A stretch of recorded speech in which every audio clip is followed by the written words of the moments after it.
A year into my marriage, Adrian Lynn's first love had knocked on my door 3 times. The first time, Celeste Quinn came for curiosity, nothing more. She leaned back in my entryway like she owned the air, legs crossed, eyeliner sharp enough to cut glass. Her gaze slid over me, head to toe, the way rich people inspect a counterfeit handbag at an auction. "I'm not here to be cruel," she said, smiling with a sweetness that didn't reach her eyes. "I'm just confused. A woman with no value like you, how did you manage to marry Adrian?" I stirred my tea, watching the amber swirl like a small, obedient storm. Then I looked up, slow and polite. So, have you found your answer yet?" Her smile twitched. She'd expected tears, shame, a trembling confession of inferiority. Instead, she got a calm face and a steady voice, and it irritated her like sand in a designer heel. The second time, Celeste chose a European-style cafe, golden lamps, velvet booths, the kind of place TV couples break up in while rain taps tragically on the window. She propped her chin on her hand and stared at me like I was an amateur thief caught with sticky fingers. "That apartment you're living in," she emphasized each word, "was supposed to be our newlywed home. Adrian picked it for me." I blinked as if I'd just remembered something important. "Oh, a soft sound, a harmless sound. Is that so?" Then I smiled. "Congratulations. The design is pretty. I've seen the photos, very you." Her face darkened. She didn't come for compliments. She came for collapse. The third time, Celeste didn't bother with ambience. She brought a pregnancy ultrasound to my doorstep like a trophy. I'd barely stepped in from work, shoes still on, when the knocking started fast. Impatient, confident. When I opened the door, she stood there in a black bodycon dress, red lipstick blazing, curls falling just so. The paper in her hand was white and blue and loud. "You're Claire Anson, right?" She lifted her chin and flicked the ultrasound once, like she was fanning herself. "I'm here to offer you advice. Stop squatting in someone else's nest." My eyes dropped to the circled gestational weeks. Her gaze glittered, waiting for me to break, to beg, to ask why, to claw at dignity like it was slipping off my skin. But I didn't. I gave her the kind of smile customer service teaches you: polite, regretful, unshakable. "Miss Quinn," I said gently, "I already agreed with him. Whether we divorce. And when we divorce, that's Adrian's decision. You should talk to him. If he wants a divorce, I'm always ready. You see, this story doesn't start with Celeste. It starts with a video. Once upon a time, the internet worshipped a proposal. Adrian Lynn, the only heir to Lynn Group, born under spotlights, kneeling in front of Celeste Quinn, the actress with box office heat and a fan base like a marching army. They were the kind of couple that made strangers believe love could be curated and still be real. And then Adrian's grandmother decided an actress would never be presentable. Back then, Adrian was 25, not fully in control of the empire. Celeste was 24, and at the peak of her career. Fighting an old money matriarch with business instincts was like trying to stop a tank with a fruit knife. So they broke up, peacefully. The world called them mature, civilized, rational.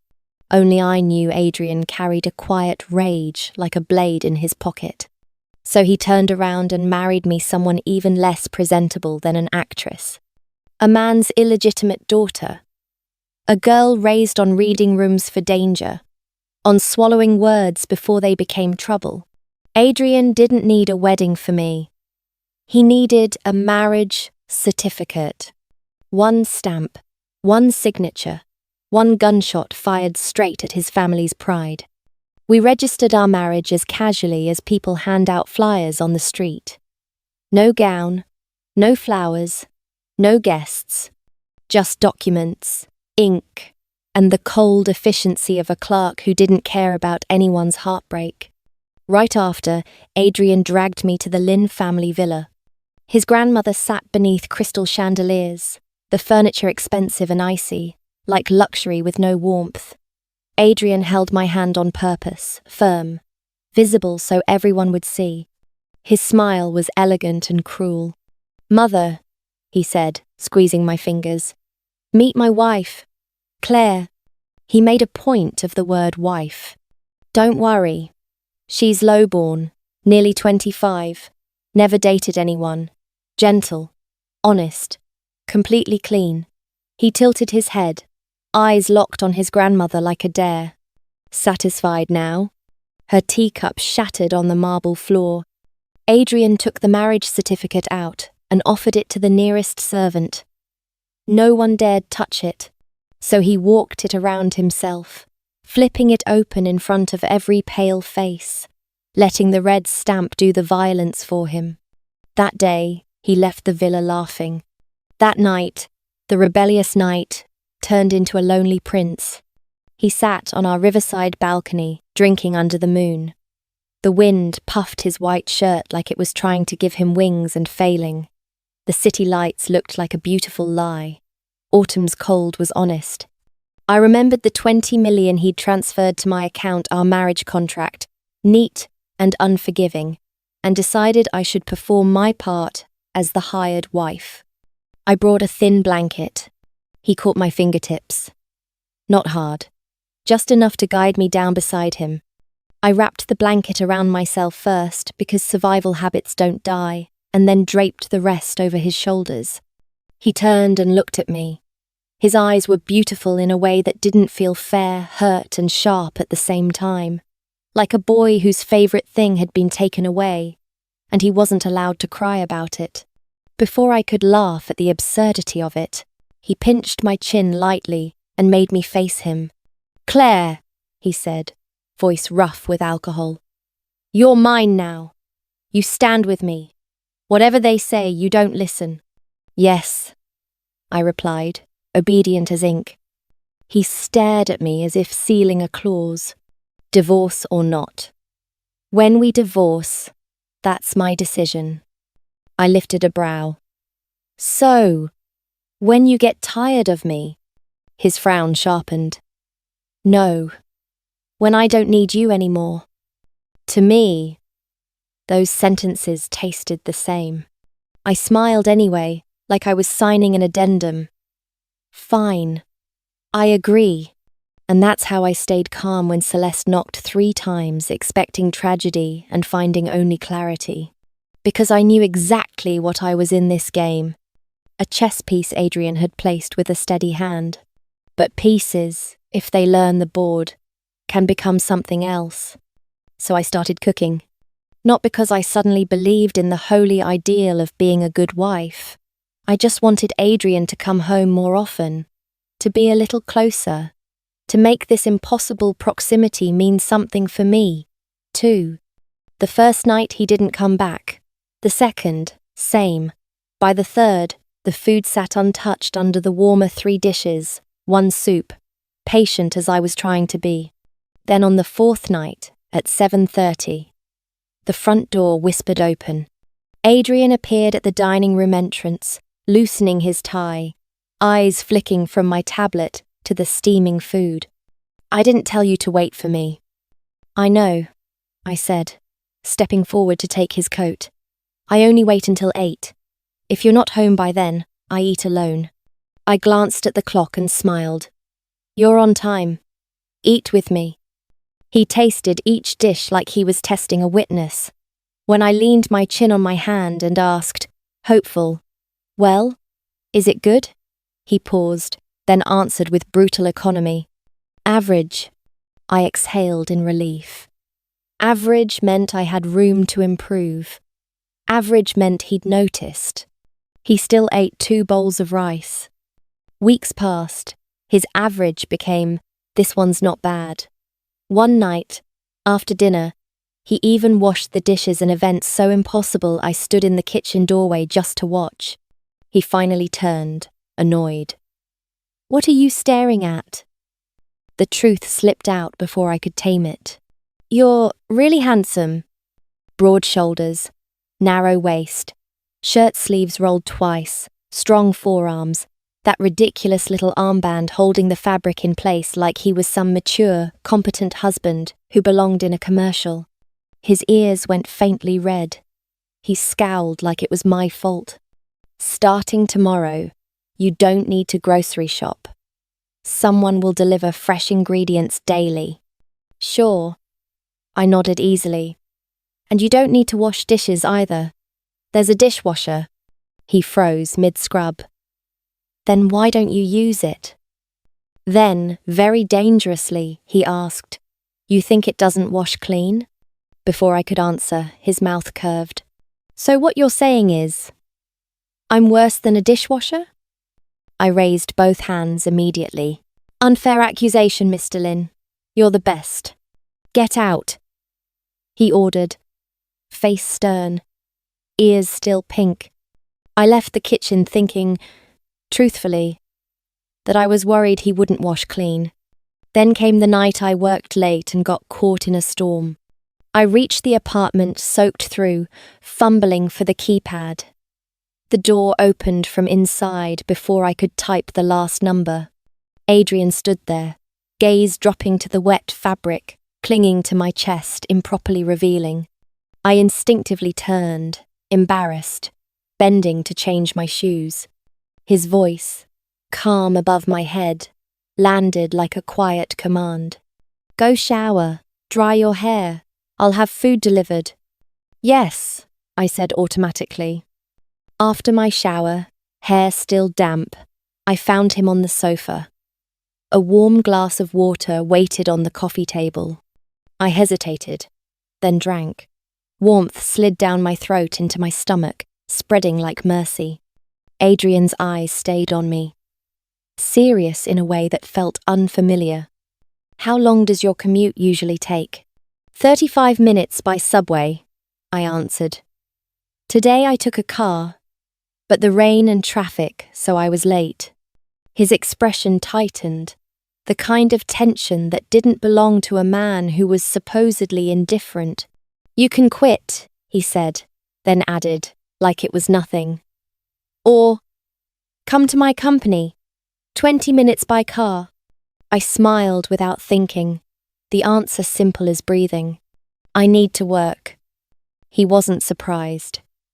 He only nodded, as if he'd known all along. And in that small nod, I realized something. Adrian Lin had married me to spite his family. But somewhere between average meals and warm water in the rain, he'd started looking at me like a person, not just a move. What department do you want? Adrian asked. He said it the way people asked what coffee you wanted, natural, inevitable, as if my working at Lin Group was simply a matter of time. I heard finance is replacing an assistant, I said carefully. I can start as a regular accountant. He turned his head and studied me for a few quiet seconds. Relaxed posture, eyes sharp. Finance doesn't lack accountants. Then, as if switching to business mode, do you have a resume? Let me see. I popped up immediately, grabbed my tablet from the bedroom, and handed him the file like a student presenting homework. Adrian scrolled once, twice. Then a soft, surprised laugh slipped out. CPA and CDA. Already done, he murmured, glancing at me over the screen. And you said regular accountant is enough, Claire. The corner of his mouth curved. Should I praise you for being modest? That question had no safe answer. So I pressed my lips together, smiled, and chose silence, my oldest talent.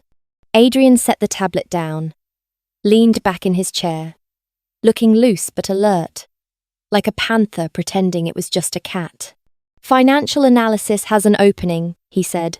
Try there. Then, still in that even tone, he added, Send your resume to me. I'll forward it to Mu Feng. He runs that division. If you want to learn, you go to him. Yes. I nodded so hard I nearly sprained my neck. Adrian tilted his face toward me, voice low with a trace of amusement he probably didn't even notice. Just that. And you're this happy? Of course I'm happy, I blurted. Because Mu Feng wasn't just a CFO, he was a legend. My private career idol. I had his social accounts marked as special follow, and every post with his signature. I read line by line like scripture. Tonight's rain, it seemed, had arrived at exactly the right time. My first month at Lin Group was a blur of screens, spreadsheets, and new rules whispered between elevators. I'd already passed my tax accounting exam, and Mu Feng suggested I start preparing for the CMA next. So my free time became a rumor. I still cooked dinner every night, though. Sometimes it was simple. Sometimes I quietly reduced a dish or two and hoped no one would notice. Adrian noticed. He didn't say anything, but I could feel it in the temperature of the apartment, how his silence sharpened, how his gaze lingered on the table a second too long before he looked away. So, along with cooking tutorials, my saved videos gained a new category. How to soothe your boyfriend. How to melt a cold husband. 10 ways to make a man cling to you voluntarily, all the embarrassing titles you pretend you don't watch until you absolutely do. That night, I made dinner, set the table, curled up on the sofa to wait for Adrian, and opened a new video on my tablet so I wouldn't doze off. I still dozed off. When I woke, someone was lightly tapping my forehead. My eyes opened to the ceiling first, then the view slid down into Adrian's face, close enough that I could see the tiny tension at the corner of his brow. He was bending over me, pulling a blanket up with a careful, practiced motion. My hands were empty. The tablet was gone. We stared at each other for a beat. Adrian straightened like nothing had happened, smoothed the blanket edge, and said evenly, "I plugged your tablet in. It was low." Ah, right. I sat up too fast, heart thumping once hard, because the last thing I remembered seeing, before sleep ambushed me, was a mortifying title along the lines of "How to Make Your Husband Happy Again." And I'd liked it. It felt a little like being caught wearing a life jacket into an exam room. Fortunately, tonight's examiner seemed in a tolerable mood. "Eat," Adrian said, already heading for the table. I sprang off the sofa and followed behind him like a small cat trying to look dignified. "I made red wine beef stew," I announced while placing chopsticks, a pinch of pride sneaking into my voice. Adrian glanced at the pot and raised an eyebrow. "Chef Zhao again?" I froze mid-motion. "Wait, did you peek at my favourites?" He flicked me a calm look. "No? Then how do you know?" His mouth twitched, but he didn't answer. He just sat down and picked up his chopsticks like the conversation had never existed. By year's end, Adrian got even busier. Dinners with partners, social events, drinks with friends.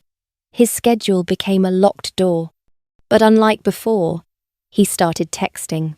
Tonight, as I was leaving work, my phone buzzed with a short message.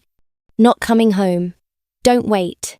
I stared at it and felt oddly pleased. At least I was a person, he informed. Not a refrigerator he forgot. So I stopped by a small wonton shop near the subway station, ate a steaming bowl that made my nose sting, and went home content. I studied an online course until 10:30, soaked in the bathtub with a long talk show, and climbed into bed by 11:30 with a mind finally quiet. I'd just turned the lights off when faint sounds drifted in from outside, hurried voices, careful footsteps. "Mr. Lin, let me take you to the hospital. This isn't okay." "Lower your voice," Adrian's voice cut in, hoarse. "Don't make noise." I frowned, threw on a robe, and stepped out. At the entryway stood two men, One tall, one shorter, swaying slightly. The shorter one was Li Jie, Adrian's branch GM and loyal subordinate. I nodded politely. "Good evening, Mr. Li." Li Jie's eyes darted. Then he laughed awkwardly and switched into smooth flattery. "Ah, so that's why Mr. Lin insisted on coming home. Sister-in-law is waiting." He waved his hands dramatically. "Just a normal gathering. Someone messed with Mr. Lin's drinks. I'll find out who, and teach them a lesson." I smiled and saw him out. By the time I closed the door, Adrian had already stumbled deeper into the apartment. I went straight to his bedroom. The door wasn't fully shut. The room was dark. The moment I stepped inside, heat wrapped around me from behind his arms, loose around my waist, his chin heavy on my shoulder, breath smelling of alcohol, yet unmistakably him. "Li Jie already explained," Adrian murmured, voice rough. "Why are you still here?" I reached back, caught his hand, turned in his arms, and looked up with a small, mocking smile. "You drank yourself into this state and you're still pretending to be polite." His eyes, blurred with wine, caught the moonlight bright and dangerous in a way that made my pulse trip. He leaned in and kissed me. It wasn't gentle. It wasn't cruel either. It was messy, clumsy, and full of something he wouldn't name. I pulled back just enough to breathe. "You need a shower." Adrian frowned immediately, offended. "You're judging me." In my head, the stupid little video captions flashed like neon. "Don't reject. Rephrase. Soothe first. Oppose later." So I laughed softly, touched his cheek, and lowered my voice. "I'm not judging you. You've been out all day." I paused, then added, "Sweet as sugar, and twice as dangerous. Husband." His breathing hitched. He held it for 3 seconds, then scooped me up like a final decision. "Then," he said, voice dark against my ear, "you're coming with me." The night blurred into warmth and water and the hush of closed doors. By morning, I woke to his arm tightened around my waist, his voice still thick with sleep. "You're not going to work today," he said. "I approve your leave." I hummed and drifted back under for another hour. When I finally sat up slowly, like my body had turned into a paperwork problem, Adrian opened his eyes too. "You're not sleepy?" "I am," I admitted. "But there's something more important." He frowned. "Didn't I approve your leave? I won't dock your attendance bonus." "Not that." I caught his hand and placed it lightly against my lower stomach, holding his gaze. "Last night you were very generous," I said solemnly, then blinked like an angel pretending to be innocent. "Feel it. Maybe you're already a father."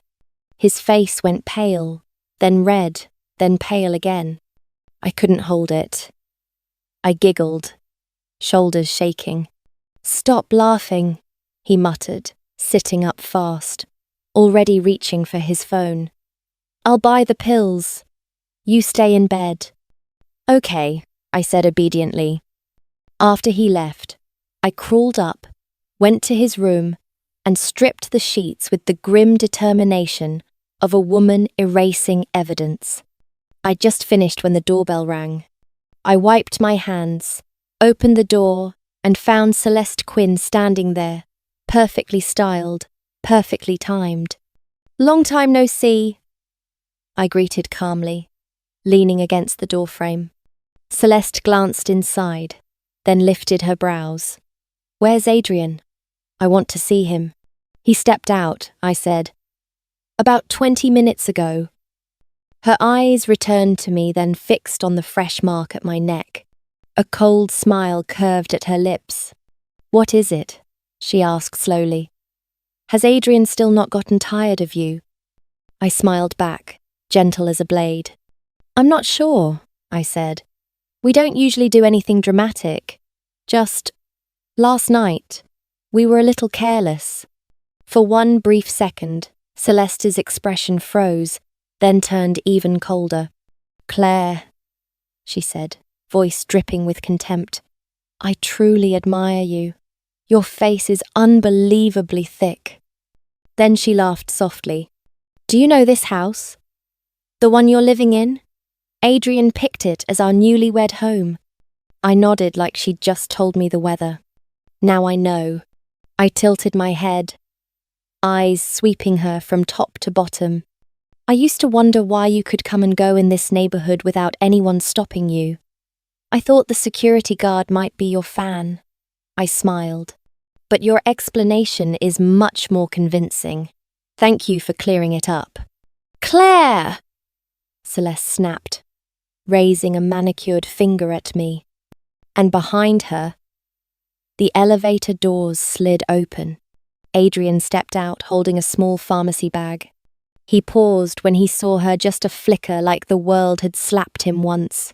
Celeste recovered instantly. She turned, sweetness snapping into place, and rushed to hook her arms around his neck. Adrian, she breathed, voice honeyed. I have something very important to tell you. Adrian stood still for 2 seconds, stunned by the sudden contact. Then his eyes found me. He removed Celeste's hands, walked to me, and placed the pharmacy bag into my palm. Go inside, he said quietly, frowning. I smiled. Okay. I stepped back in, closing the door with the gentlest click. Inside the bag were emergency contraceptives, 2 pills. I read the instructions, took them, then stood in the center of the living room and clasped my hands, facing north, south, east and west in solemn prayer. Not a single one of you, I whispered devoutly, is allowed to land. Then I called in sick for 1 hour, not for sickness, but for breakfast. A big bowl of noodle soup, rich broth, an egg, sausage slices, and a few wontons, my personal victory banquet. I was mid-slurp when the front door opened again. I looked up to find Adrian walking in, face cold, eyes darker than the rain. I swallowed, then said calmly, I didn't know if you'd come back, so I didn't make your portion. Adrian sat across from me, undid the top button of his suit jacket, and gave the smallest, I hesitated, then added, I still have work. If I cook again now, I'll be late. Adrian's head lifted sharply. Didn't I approve your leave? I rested my elbow on the table and asked, perfectly sincere, have you approved it yet? He stalled just a fraction. Not yet. Then, quick like he was trying to fix a mistake before it settled. I'll call HR right now. Take the day. I raised one finger, smiling. I only requested 1 hour, so cooking now still won't make it. His phone paused in his hand. His gaze held mine, heavy with something complicated. Then he set the phone down like surrender. I kept eating. After a few bites, my stomach twisted. Nausea climbed up my throat, sharp and sudden. I set my chopsticks down, inhaled slowly, swallowed it back, afraid I'd undo the pills. That was when Adrian spoke again, in the same tone he used for board meetings. I own other properties, fully furnished. If you care about this place, we can move tomorrow. I cut him off with a smile. I don't care. I looked straight into his eyes. I'm only staying here. Anywhere is the same to me. Adrian stared like he was trying to read whether my calm was real or just another survival trick. After a long moment, he looked away first. A strange, unreadable smile tugged at his mouth. Claire, he said quietly, aren't you angry? No. His brow tightened, irritation rising like he'd been poked somewhere tender. Why aren't you angry? Why should I be? I tilted my head, genuinely tired. You never liked me in the first place. What am I angry for? Do I even have the right to be? I paused, then softened my voice further. And last night was an accident. We both agreed. You don't have to carry it. I stood, rinsed my bowl, cleaned the kitchen, put everything away neat, controlled, like emotion was something you folded and stored. When I came back out dressed for work, Adrian was blocking the front door, car keys turning in his hand. I'm driving you, he said, voice low, leaving no room. I stopped, bent to change my shoes, and tried to be reasonable. No need. I can take a rideshare. You have to go to the office. Claire. Adrian suddenly raised his voice. I froze and looked up. Anger was still on his face, raw and unfinished. Then he seemed to realize the force of it, coughed once, and lowered his tone. Don't talk, he said, slower. Just don't talk, okay? He watched me like he was wrestling himself. I said, I'm driving you. I just want to drive you. No other reason. Okay. I nodded, then still couldn't help myself. Then change into a thicker coat. That one looks nice, but it's thin. The wind's strong today. Adrian blinked. Expression briefly awkward. He exhaled through his nose like it was a sigh disguised as annoyance, then snatched my phone gently from my hand and pressed me down onto the bench by the door. Sit. Wait for me. As he walked toward the bedroom, I stared after him and thought, not for the first time, what kind of divine temper is this? In the following days, every night before bed, I prayed quietly. Please, let my period come on time. By the end of the month, it did one day late. I thanked every direction of the apartment again with deep sincerity. A week later, Lynn Group held the year-end party. It was the first time I'd seen Adrian's father, the chairman, up close. My personal prediction: within 2 years, that position would belong to Adrian. When Adrian went on stage, the spotlight hit him cleanly, his shadow stretching long over the red carpet. Beside me, my co-worker Molly slapped my arm and lifted her phone to record. Claire, look! Mr. Lynn is insanely handsome and rich. Do you think he's ever suffered a day in his life? I had 2 cherry tomatoes in my mouth, chewing lazily. He's suffered, I said around them. In love. Molly slapped my arm again, squealing. He's looking over here. He's smiling at our table. In my head, I cursed softly.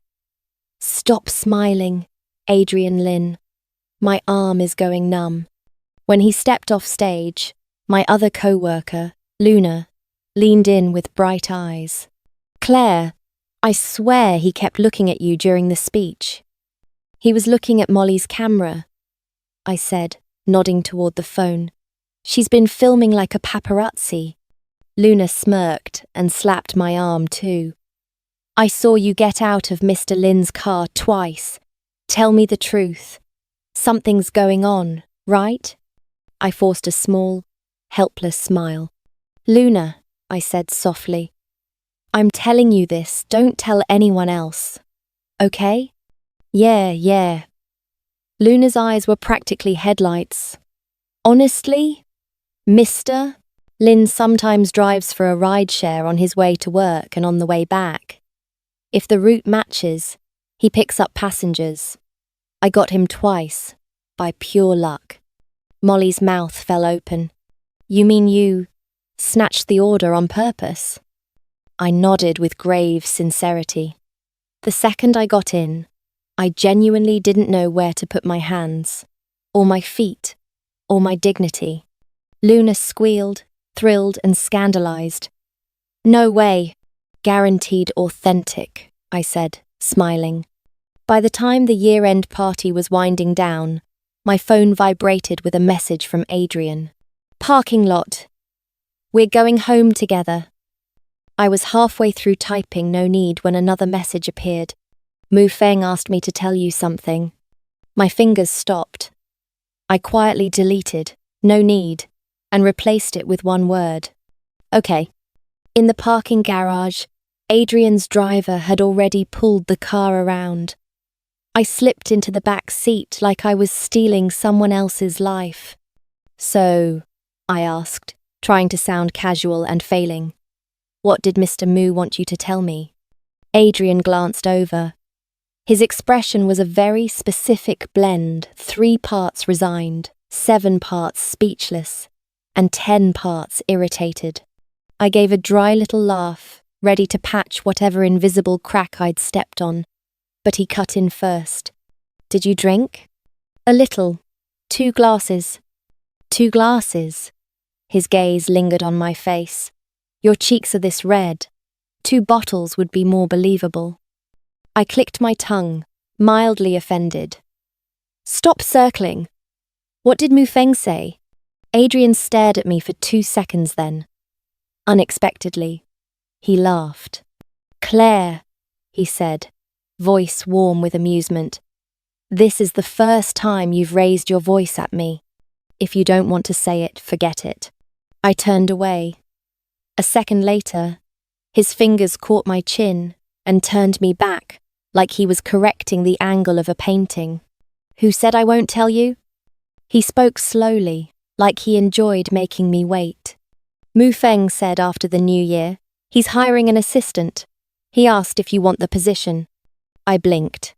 Real surprise, no acting required. "Why didn't he ask me directly?" Adrian's smile cooled. "Because he knows you're mine. If he wants you as his assistant, he tells me first. We were sitting together, your name came up. He asked me to pass it on." I dragged the sound out, thoughtful. "Oh, so because I'm your person, he's offering me a promotion. CFO assistant is basically mid-management." Adrian's face turned serious. "Mufeng values ability. That's why I gave him your CV." His eyes held mine, steady and direct. "He said you're diligent, quick, careful, and hungry to learn. He even mentioned your future track. He might want to groom you." The wine in my blood made my chest warmer by degrees. Pride rose like sunlight. "That's amazing." I couldn't stop the smile. "I'll message him right now." Adrian's expression darkened again, irritation creeping back in like a storm cloud. "When I said my department needed a new assistant," he asked, voice deceptively calm, "what was your attitude?" I slid my phone into my pocket, leaned back against the seat, and closed my eyes with theatrical exhaustion. "Sorry. My ears were ringing earlier. I didn't hear anything. Now my head is spinning." I yawned softly. "I'll nap. Wake me when we arrive." And, because alcohol is an excellent traitor, I actually fell asleep. When I woke, the world was moving an elevator hum, a soft ding. Adrian was holding me with one arm like I weighed nothing, my bag in his other hand. My arms looped around his neck automatically. If I lifted my head just a little, I could see the sharp line of his jaw, the perfect curve of his mouth, the kind of face that made my co-workers shriek into their phones. In my hazy, half-dreaming mind, one sentence echoed like a looped recording. "Mr. Lin is so handsome." I lowered my lashes, pretending composure. "Why didn't you wake me?" "You can tell I didn't?" he asked, amused. I peeked at him through my lashes. "Can we talk like normal adults?" He didn't answer. The elevator doors opened, and he carried me out. 2 steps into the hallway, he suddenly switched into a ridiculous, nasal, cartoonish voice, an exaggerated imitation that made him sound nothing like himself. "You can tell I didn't wake you, ooh." I held it in for 2 seconds. Then I burst out laughing. "Are you sick?" Adrian stopped at the door, pressed his thumb to the scanner. "Yeah," he said flatly. "We're home." Only once we were inside did he set me down. I braced one hand on the wall to change my shoes. Behind me, His voice came quietly. Just now. You were genuinely happy, weren't you? I still had a smile hanging on my face. I looked up. About what? He cleared his throat, turning his head like he was rearranging his pride. I mean, that smile wasn't like the last one. The one when you joked I was about to become a father, right? My brain connected the dots slowly. Then I tilted my head. Do you want a child? Adrian went still. His lips parted a fraction, then closed. No answer, but it was enough.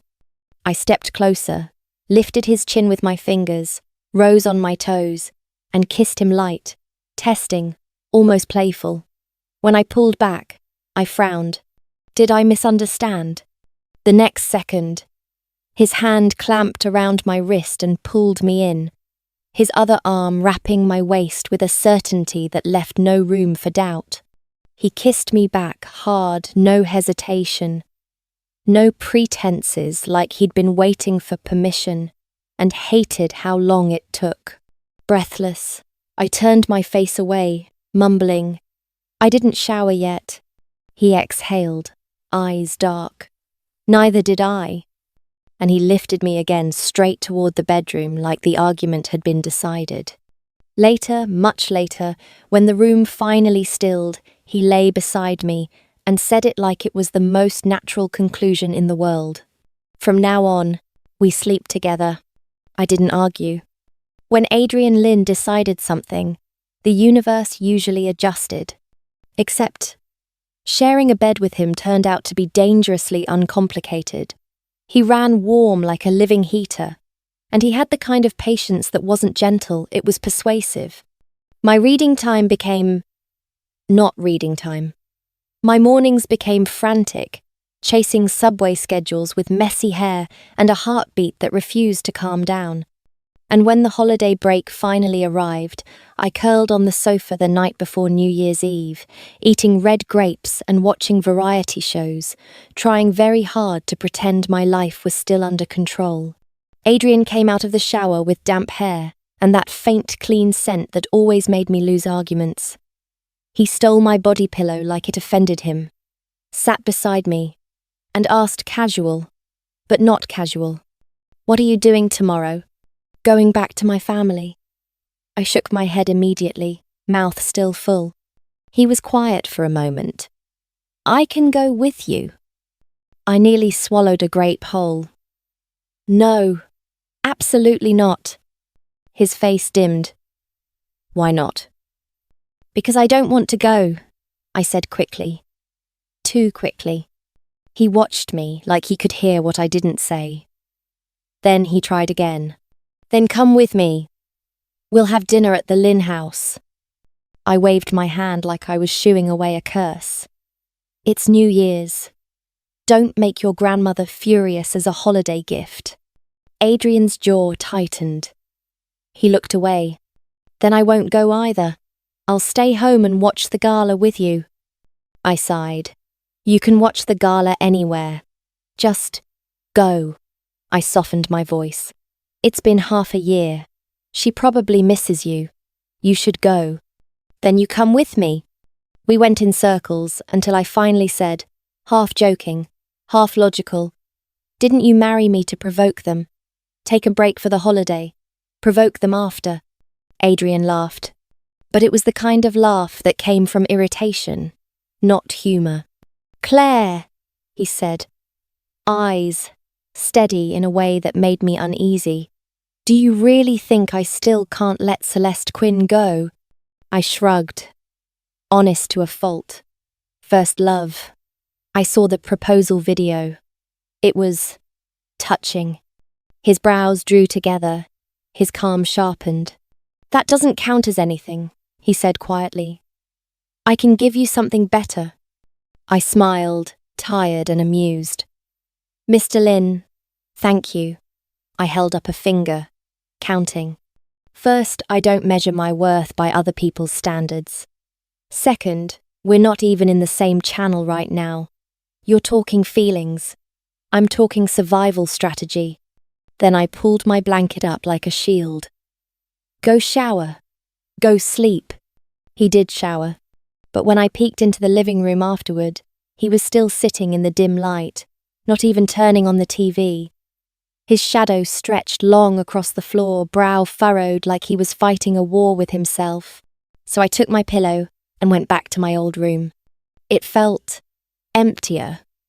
Same air conditioning, different warmth.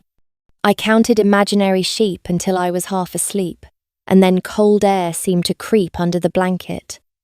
I curled tighter until familiar heat slid in behind me, arms wrapping around my waist, pulling me in. I buried my face against his chest, sleepy and soft. You're not mad anymore. A faint sigh brushed my hair. I stopped liking Celeste a long time ago, Adrian murmured.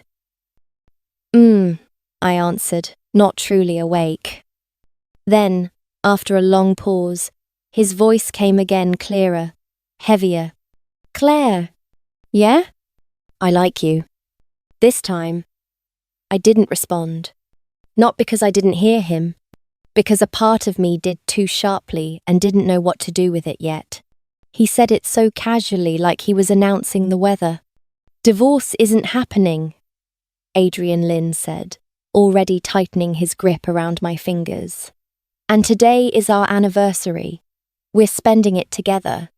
Then he reached back, snagged the cake box off the dining table like it was a briefcase full of classified documents, and marched us to the door. I stared at the cake in his hand. You're bringing that? I paid for it, he replied with an unbothered frown. It's coming with us. Adrian, I tried again, voice low, like I was reasoning with a storm. If this is about pride. He cut me off without raising his voice. That was what made it worse. It's not pride, it's you.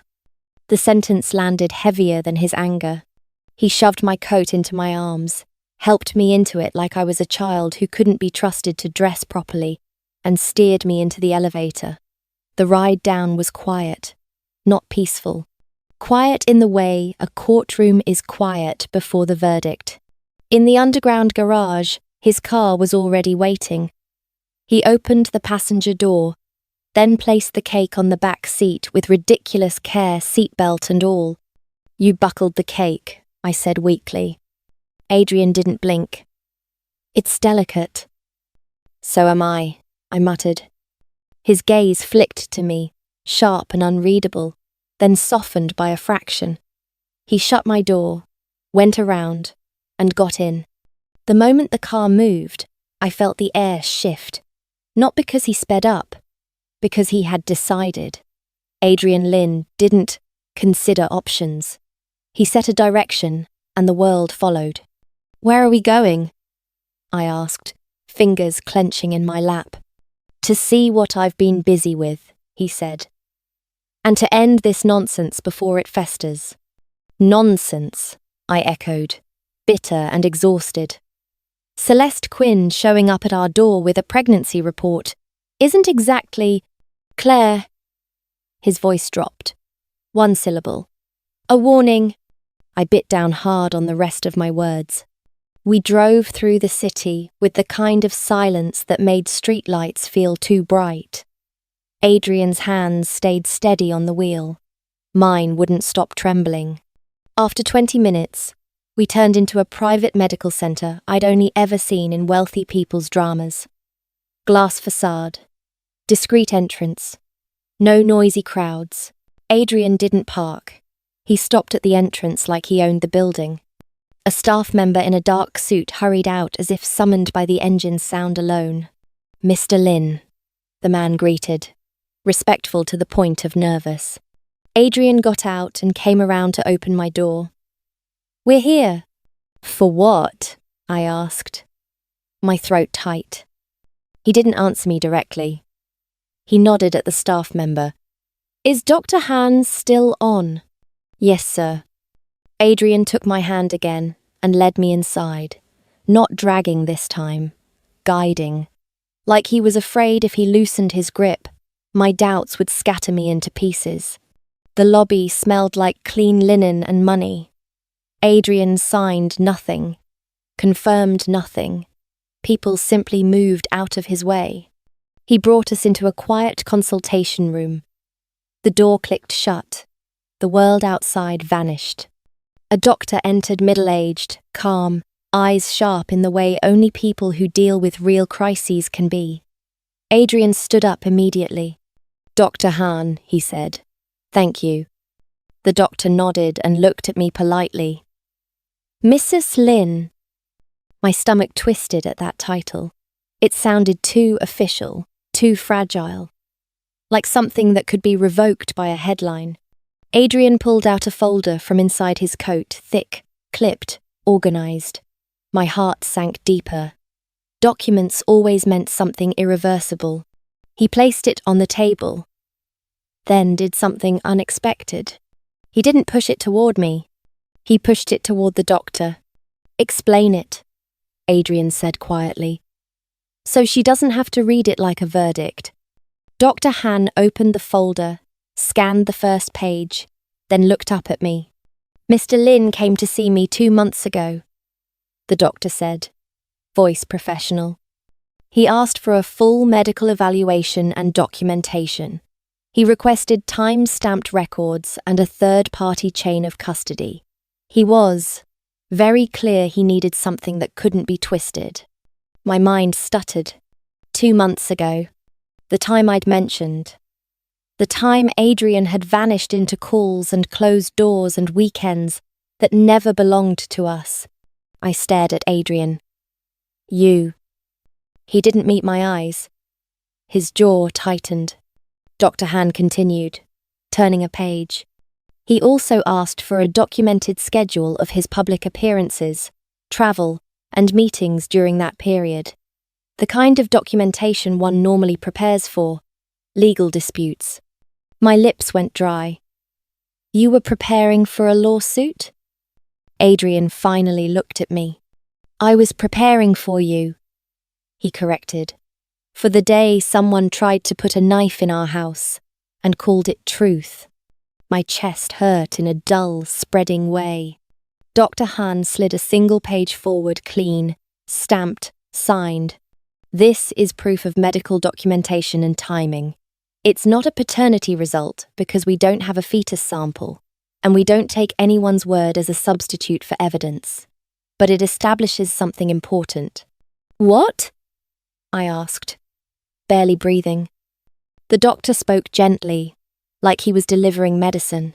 "It establishes that Mr. Lin anticipated a claim like this, and took steps, early steps, that would be irrational if he had anything to hide." Adrian let out a slow breath through his nose, then reached into another pocket and placed a flash drive on the table. "That," he said, voice clipped, "is the parking lot CCTV from the night the rumor video was filmed. Full footage, not the cut frame, not the pause that makes a gesture look like an embrace." My fingers hovered above it, afraid to touch. "And this," Adrian added, pulling out his phone, "is the signed engagement contract with the film's PR team. The producer is my friend. He hired a third-party agency for hype. Someone decided hype would be easier if my name trended with Celeste's." He looked at me then. Really looked. Eyes dark with something that wasn't anger anymore. "I told them to bury it," he said. "They didn't move fast enough. And you saw it before I could pull it out of the air." My throat burned. Then Celeste, showing up at the door. Adrian's mouth tightened into something cold. "She didn't come because she's pregnant," he said. "She came because she saw the headline and thought she finally had leverage." He leaned forward, forearms on his knees, as if lowering himself to my eye level meant I might believe him more. "Claire," he said, slower now, like he was choosing each word with blood. "I can't stop her from lying, but I can stop her from using the lie to push you out."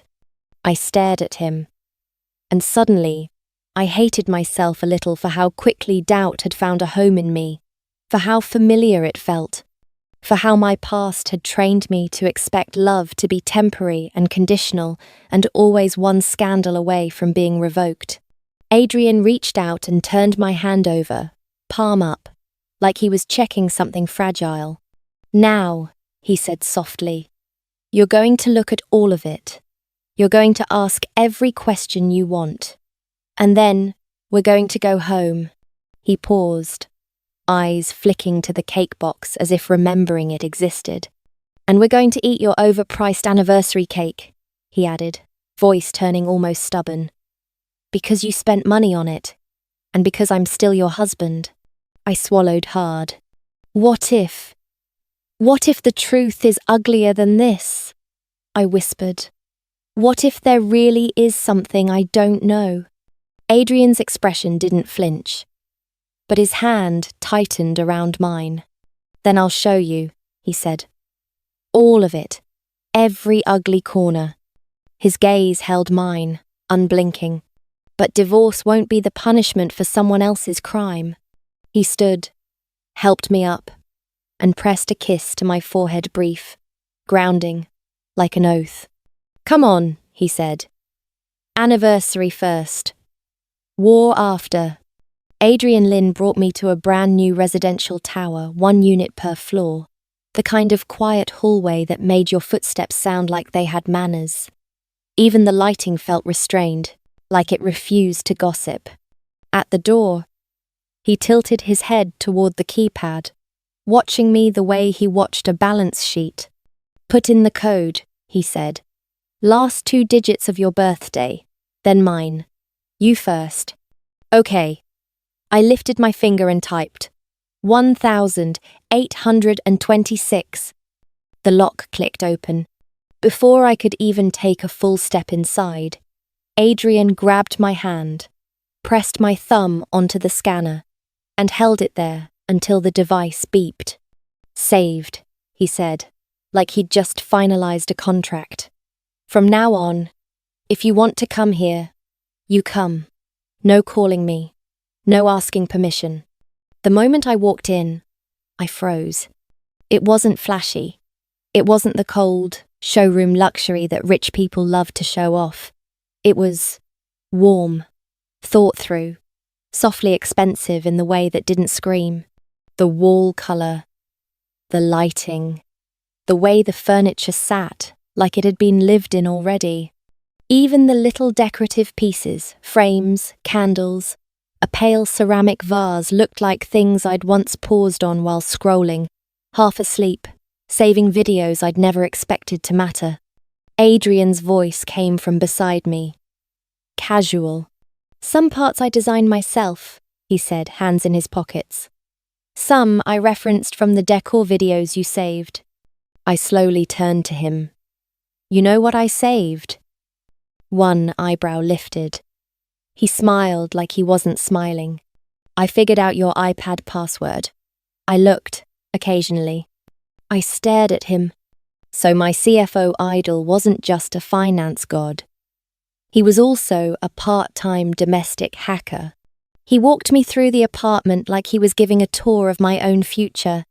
"This is the master bedroom." He opened the door, gestured toward the massive bed like he was presenting a new yacht. "Big enough?"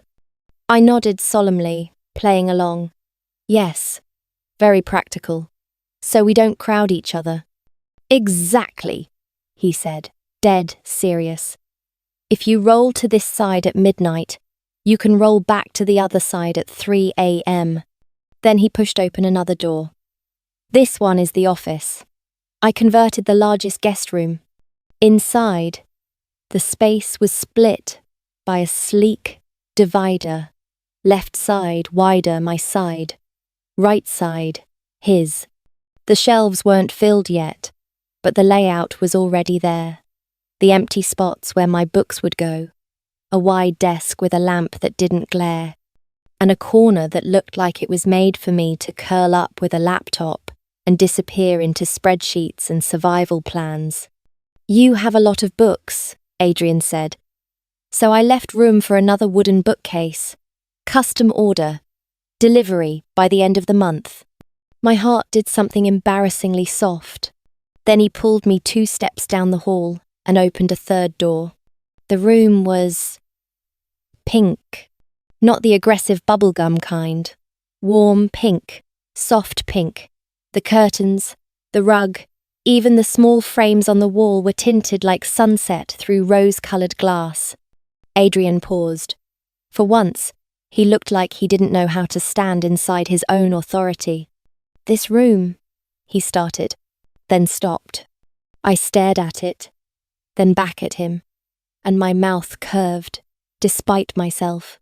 "Pink," I teased gently. "You were planning a baby room, weren't you?" He gave a quiet little, Then, like he was afraid I'd look too long, he closed the door quickly and moved on. "This one is smaller," he said, opening the next room. "I was going to make it a pet room." I blinked. Pet room?" "In your favourites," he continued, unfazed. "You have a ridiculous number of pet videos. You like golden retrievers, right? We can get 2. 2, not 1. Not if you want. Not maybe someday. We 2. He led me back to the open kitchen connected to the dining area. On the island, a red folder sat waiting, neat, official, heavy with meaning. "Look," he said. I picked it up and opened it. Under owner, there were only 3 words. Claire Ann. My throat tightened so fast it felt like someone had pulled a thread through it. Adrian wrapped his arms around me from behind, resting his chin on my shoulder. His voice was low and steady, no performance, no temper, just the simple weight of intent. "The place we live now was a ready-made purchase," he said. "Convenient, furnished, close to the company. I didn't think. I just put you there." He exhaled, slow. "You said you didn't care. But the more I thought about it, the more it felt wrong. Unless you were just my roommate." I didn't move. I didn't even breathe properly. "So after the holiday," he continued, "when work eased up, I started looking. Still under 20 minutes from the office. Better view, quieter. I'm satisfied." His arms tightened slightly, like he was bracing for impact. "What about you?" I nodded, then turned in his hold, facing him. He lifted me onto the island effortlessly, like I weighed nothing at all. "What are you doing?" I asked, half laughing. "You've been standing," he said, placing his hands on either side of me. "Sit." His eyes locked onto mine, dark, sharp, and uncomfortably sincere. "Claire," he said quietly, "what do you actually think of me?" His voice dropped further. "Because sometimes I feel like I have 0 credit in your heart." My lips pressed together. I looked down and smiled faintly. Not because it was funny, because it was true. "It's not that I don't trust you," I said. "It's that I don't trust me." His expression stilled. "You know where I came from," I continued. "You know why you married me. In the beginning, all I wanted was a little more closeness, so I could have a chance to transfer into Vanguard. That was it." I swallowed. "But you were generous. You didn't just give me a chance. You put me in financial analysis. You let Marcus Shepard mentor me." Just saying Marcus's name made my chest warm and guilty at the same time. By then, I admitted, I already felt satisfied. Everything after that was beyond my expectations. "And you? Liking me?" I shook my head slightly. That was something I didn't even let myself imagine. Adrian's thumb lifted my chin. He kissed me barely a touch. "A promise, more than a kiss." "Claire," he murmured against my mouth, "loving someone is a feeling, not a checklist. I don't have some spouse standard sheet." He smiled softly, a rare gentleness. "And you're magnetic, inside and out. Being with you and falling for you is normal." My eyes stung, stupidly. But Celeste, I whispered, unable to stop myself. She was your first love. The viral proposal. The things you did for her. Adrian's gaze sharpened. Not angry, decisive. You want the real reason we broke up? He asked. I blinked. Can you even say it? His fingers pinched lightly at my waist, a warning. Not a punishment. Stop poking me. I laughed under my breath. Fine. I'll listen properly. And then his face went still. The way it did before he signed something that changed a company's fate. 2 years ago, Adrian began, I invested in a major film. Biggest investor. Celeste wanted the lead. He paused, eyes cold with clarity. She couldn't carry it. I didn't speak. I arranged a supporting role. She got angry. She wanted compensation. His mouth twisted. Compensation meant a grand romantic proposal. A spectacle. I stared at him. Stunned. I agreed, he said flatly. At the time, I thought marriage was possible, and money is easy. He looked up at me. After that proposal video went up, her popularity exploded.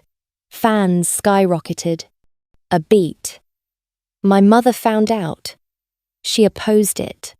His voice turned sharper. Like cutting a knot. Not with inheritance threats. Not with career blackmail. She investigated Celeste thoroughly. He let out a short, humorless breath, and she offered Celeste the lead role in that film as a trade. To leave me. My stomach dropped. And she agreed? Adrian nodded once. Hard. She agreed, he said. And at that point, there was nothing left to argue about. He leaned closer, eyes steady. If you can bargain love for a role, then you don't get to call it first love. You don't even get to call it love. I couldn't move. I couldn't blink. Adrian's voice softened, just a fraction. So no, I never wanted her back. Not once. He lifted my hand, pressed his lips to my knuckles, and looked me straight in the eye like he was locking a deal into place. And the next time someone tries to use a rumor to test whether you believe me, he said quietly, we don't play their game. His thumb traced the line of my ring finger. We go together, he added. And we end it together.